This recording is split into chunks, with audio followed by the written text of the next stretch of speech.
Okay, this is Skiprgus. Thanks again for watching one of these videos. This time we are going to be looking at how I set up my electronics on my boat. We've had some people comment on them and we're interested in how that was working for me. So I'll give you an update on that and show you what I did in case you want to try to mimic some of the stuff. Hopefully this will help you out, and you can send a comment to me and I can respond to it if you need further input.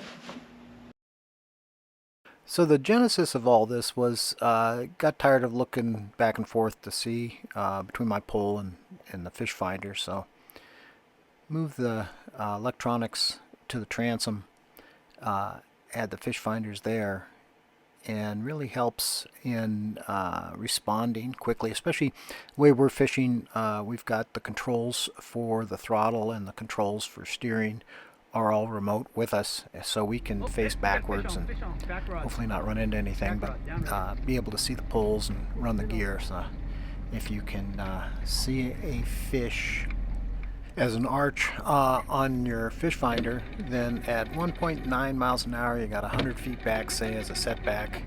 You've got maybe 35 seconds, so maybe 29 or so that you've got to react to the thing. 2.5 obviously is going to be quicker.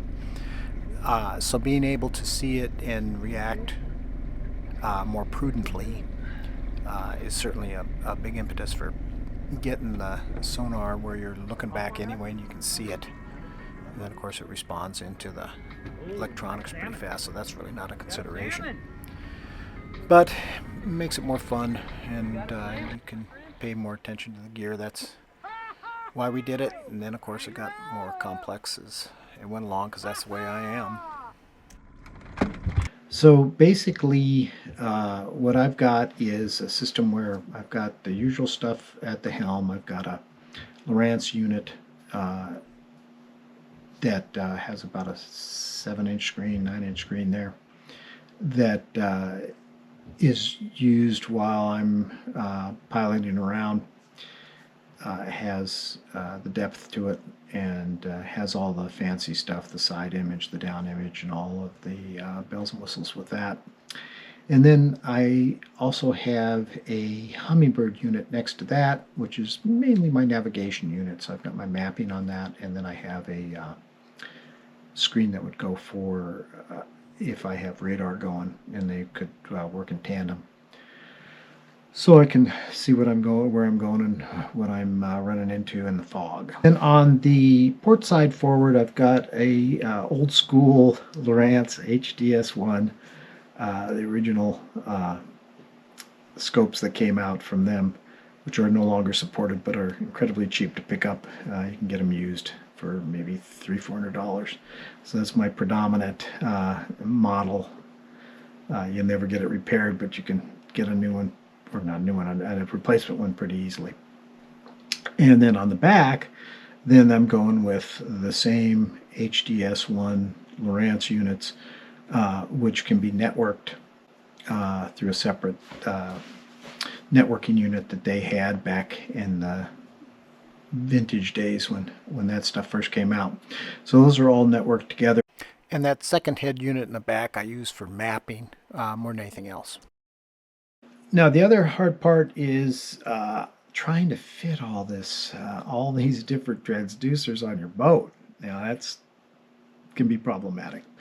So I've got for the Lowrance unit, it has its LSS2 transducer, this kind of long proboscis that comes off the back.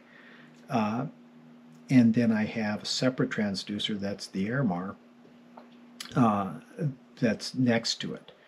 And then you want that to be on the starboard side with the right revolution of the prop so that you can get prop wash into it. So those two, which are the main ones that you're using for accurate view, are on the starboard side on a plate. On my boat, it has a plate that mounts those. And then I have a separate transducers, two. One is for the fishhawk system, and the other one is for my Canon, which has its own transducer that reads where the ball is, so it can adjust depth as well.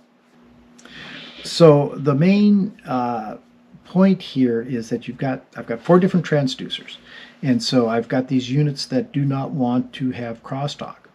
So the Canon transducer for the downriggers, so that it can do the bottom track and all that, is at 43 kilohertz.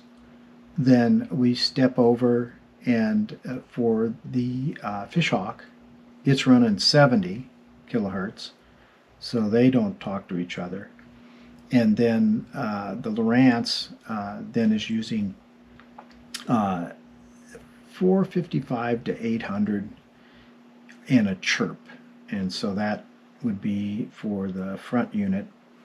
And then the HDS1 units that I've got off the Airmar can go with either 200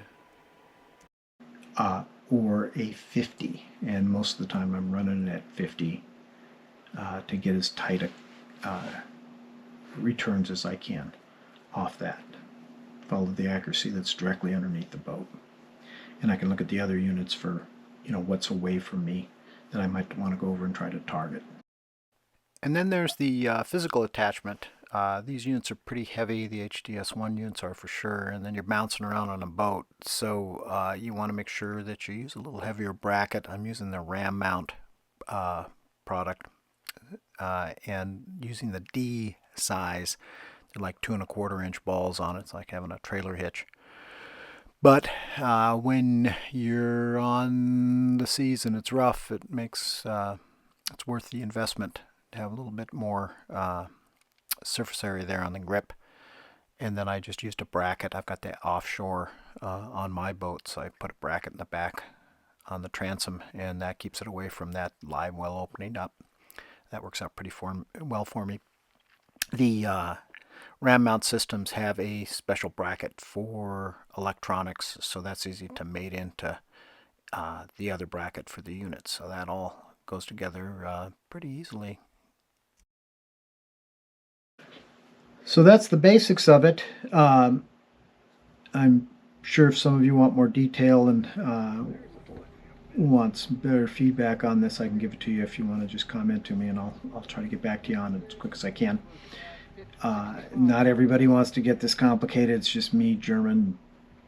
It's kind of the fun that I have in it. Part of it is just the electronics and getting all this stuff to work. So I enjoy it. Not everybody would. I would hope that it helps me catch more fish. I have no idea. Yeah, but some of the other people that I've fished with have since changed to having at least one unit in the back, because it does make sense, and it keeps you from craning your neck back and forth when you're old, I guess. It's as big a deal as any. So, hope that helped you out. Tight lines. If you liked it, hit the like, subscribe if you haven't already. That really helps me out. And catch a bunch.